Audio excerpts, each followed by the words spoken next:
Très bon début de semaine à toutes et à tous et merci de votre fidélité à SICA. C'est parti avec le sommaire de ce journal de l'économie. Nouveau record de mobilisation des ressources financières en Afrique subsaharienne. 33,5 milliards de dollars ont été recouvrés.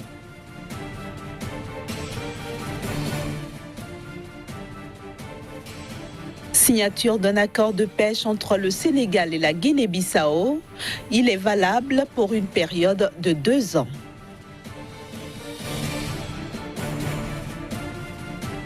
Hausse des exportations de produits alimentaires en Tunisie. Elles ont bondi de 48,1% en 2018 à 1,6 milliard de dollars.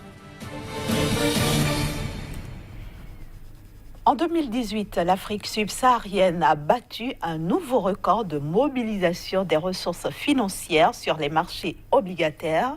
Cette région a cumulé un montant total de 33,5 milliards de dollars l'an dernier. Les eurobonds, à eux seuls, ont permis la mobilisation de 16,5 milliards de dollars. Il s'agit là aussi d'un niveau au record selon Standard & Poor's.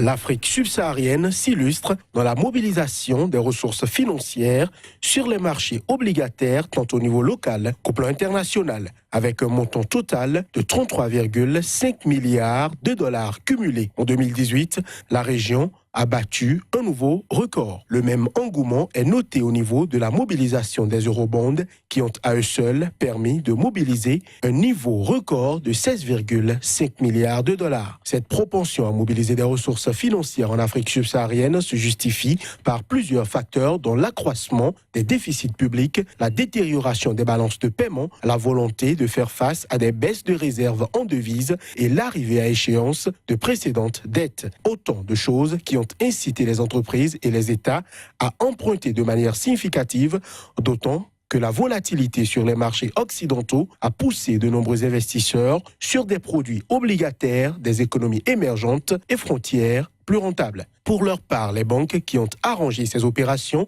ont engrangé au cours de ces opérations 101,7 millions de dollars de revenus pour un nombre total de 51 opérations. Toutefois, les sollicitations en provenance de l'Afrique subsaharienne sont allées décroissantes au fil des trimestres à mesure qu'évoluaient les taux sur les marchés asiatiques et américains. Ainsi, une seule émission d'eurobonds a été enregistrée dans la région sous l'impulsion du Nigeria à 2,86 milliards de dollars américains. Pour 2019, Moody's voit une perspective négative, tandis que S&P table beaucoup pour la stabilité. Ces deux agences de notation sont cependant unanimes sur le fait que la croissance sera de nouveau au rendez-vous. Déjà, certains pays comme la Côte d'Ivoire, le Ghana ou encore le Kenya ont indiqué qu'ils arriveront sur le marché obligataire international.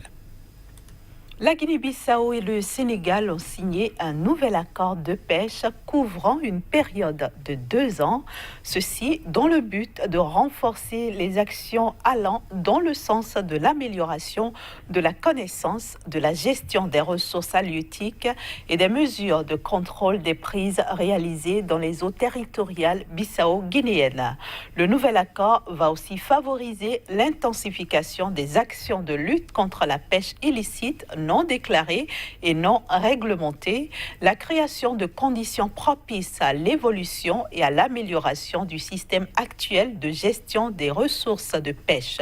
Il faut ajouter que la Guinée-Bissau possède une zone économique exclusive couvrant près de 105 000 km², alors que le Sénégal dispose de 718 km de côte.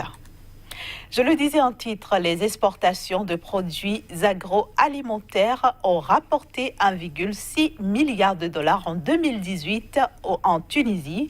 Ce chiffre est en hausse de 48,1% par rapport à l'année 2017 et s'explique principalement par une forte hausse des expéditions d'huile d'olive, aussi bien en valeur qu'en volume. En effet, les exportations d'huile ont atteint en 2018 229 000 tonnes contre 102 800 tonnes en 2017. Elles ont aussi généré 2,12 milliards de dinars, soit plus du double du montant enregistré en 2017, ce qui a contribué donc à faire reculer le déficit des échanges agroalimentaires à 168 millions de dollars dans un contexte de hausse des importations. Précisément, ces dernières ont progressé de 15,7% en 2018 et ont représenté 9% du total des achats de produits de la Tunisie sur le marché international.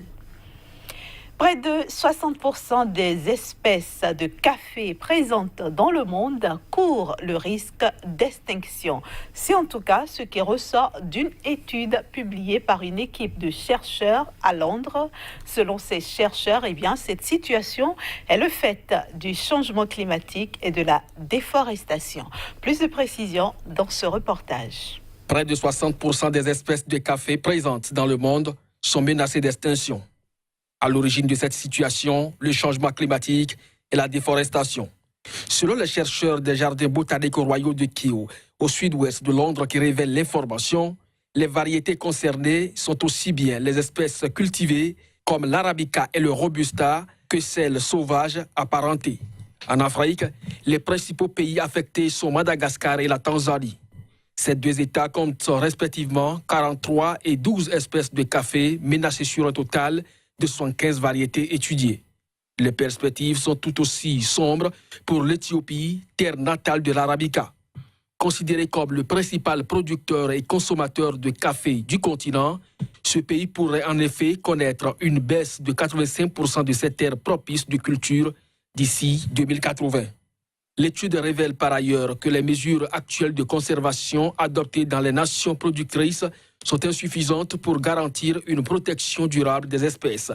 D'où l'appel lancé pour une action ciblée urgente dans les pays concernés en Afrique, notamment dans les régions forestières durement touchées par les effets du changement climatique. De quoi sauver une filière qui est une source majeure de recettes d'exportation pour de nombreuses nations et représente un moyen de subsistance pour près de 100 millions de personnes à travers le monde. Direction maintenant la Côte d'Ivoire pour nous intéresser à la loi de finances 2019, principalement les principales mesures contenues dans l'annexe fiscale. On en parle dans un instant. Et c'est bien sûr avec notre chroniqueur Casimir Pédio. Bienvenue à vous. Bonjour Inès. Alors parlez-nous un peu de ce qu'on peut retenir des mesures fiscales contenues donc dans l'annexe 2019 de la loi de finances en Côte d'Ivoire. Merci Inès. Il faut déjà dire que le directeur général des impôts a réuni donc le jeudi 17 janvier, soit exactement 16 jours après le lancement de la loi des finances exercice 2019, les opérateurs économiques pour leur expliquer de long en large le contenu donc de cette loi et surtout ce qui les concerne pour le compte de l'année 2019. On retient donc 36 mesures au total qui ont été donc qui ont été expliquées, qui sont contenues donc dans cette loi de finances, et ces 36 mesures encore appelées articles contenus donc dans cette loi des finances. Ces 36 mesures ont été regroupées en 5 ordres et entre autres, on peut retenir les mesures de soutien donc aux entreprises en Côte d'Ivoire pour le compte donc de l'année 2019. Il y a également les mesures de renforcement des moyens de l'État pour le compte donc de l'année 2019. Il s'agit entre autres donc des dispositions à prendre par l'État pour véritablement garantir un exercice cohérent à ces cadres afin donc d'être plus efficace et d'être beaucoup plus opérationnel pour le compte de l'année 2019. On note aussi les mesures à caractère social au niveau donc de la Côte d'Ivoire pour le compte de l'année 2019. Donc il y a des dispositions que l'État est en train de prendre donc pour faciliter donc un certain nombre de dispositions à la population. On note aussi les mesures de rationalisation et de modernisation du dispositif fiscal. L'administration fiscale ne saurait donc atteindre ses performances si véritablement cette administration n'est pas modernisée. Et entre autres modernisations, aujourd'hui on parle de la dématérialisation donc au niveau des régies, au niveau de l'administration. Donc l'administration fiscale, l'État de façon plus globale, va donc continuer les dispositions en la matière. La dernière mesure, elle est beaucoup plus technique pour donc le compte de l'année 2019. Donc voilà ce qu'on peut retenir donc de façon synthétique de l'exercice qui a eu lieu le jeudi dernier au niveau donc de la Direction générale des impôts. Alors, quelle est la part qui est réservée aux petites et moyennes entreprises? Alors, sur un total donc de 36 articles, il faut dire que 21 articles sont donc concernent donc les citoyens, c'est-à-dire les partenaires sociaux que sont les entreprises et autres pour le compte de l'année 2019 en Côte d'Ivoire. 21 donc articles très importants qui pourront donc permettre donc à l'État de renouer ou du moins de garantir le partenariat public-privé. Parmi donc ces articles-là, on peut déjà dire que selon le directeur général donc des impôts, les PME et les PMI pour le compte de l'année 2019 en Côte d'Ivoire bénéficient de diverses mesures d'exonération.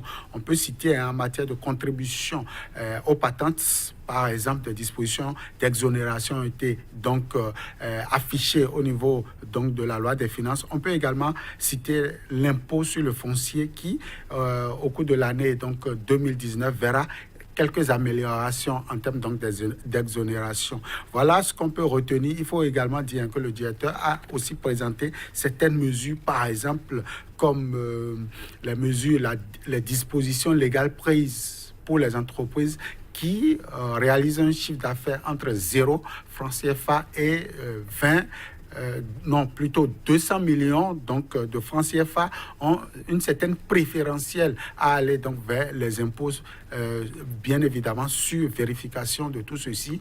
Ces entreprises donc verront beaucoup plus l'État les accompagner pour véritablement réaliser leur performance. Voilà ce qu'on peut retenir. Il y a aussi les opérateurs GSM qui, au cours de l'année 2019, donc verront l'amélioration ou l'exonération, voilà, d'un certain nombre de dispositions, notamment la taxe sur les importations de matériel pouvant permettre donc la modernisation au niveau de la Côte d'Ivoire dans le secteur des télécommunications. Donc, on peut citer ces mesures qui ont été prises par l'administration fiscale pour véritablement faire donc du secteur privé le premier partenaire de l'atteinte des objectifs pour le compte de l'année 2019. Alors, Kazmi Pidjo, pour revenir un peu en arrière, qu'est-ce qu'on peut retenir de l'exercice 2018 de la Direction générale des impôts de Côte d'Ivoire?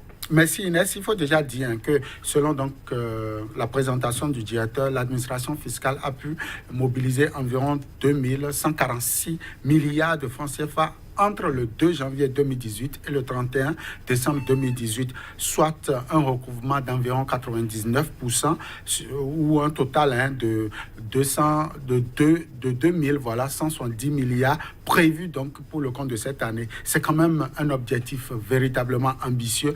Pouvoir atteindre donc les 99% donc d'objectifs visés, c'est un record au niveau de la Côte d'Ivoire. Et pour le compte de l'année 2019, l'administration fiscale compte aller au-delà donc de cette performance. Pourquoi pas aller peut-être dans les 105% ou les 110% en termes de mobilisation des recettes pour le compte du Trésor national au niveau de la Côte d'Ivoire. Est-ce qu'on peut craindre une année fiscale plutôt moins favorable pour les entreprises ivoiriennes? Pas forcément. Les entreprises ivoiriennes iront beaucoup plus certainement vers les impôts pour pouvoir acquitter donc de leurs obligations. La pression fiscale pour le compte de l'année 2019 ne serait pas aussi dure comme l'année 2019 et beaucoup donc de mesures sont annoncées pour certainement favoriser l'exercice à ces entreprises. En tout cas, l'État compte mobiliser beaucoup plus au niveau de l'informel. L'informel aujourd'hui qui reste encore un casse-tête pour la Côte d'Ivoire en ce qui concerne la mobilisation de ces recettes. Merci beaucoup Kazmi Pidjo, merci pour toutes ces explications et rendez-vous au prochain numéro du Journal de l'économie. Toujours avec le même plaisir. Voilà, chers amis téléspectateurs, c'est la fin de ce numéro. Merci de nous avoir reçus chez vous, mais restez sur SICA, les programmes continuent.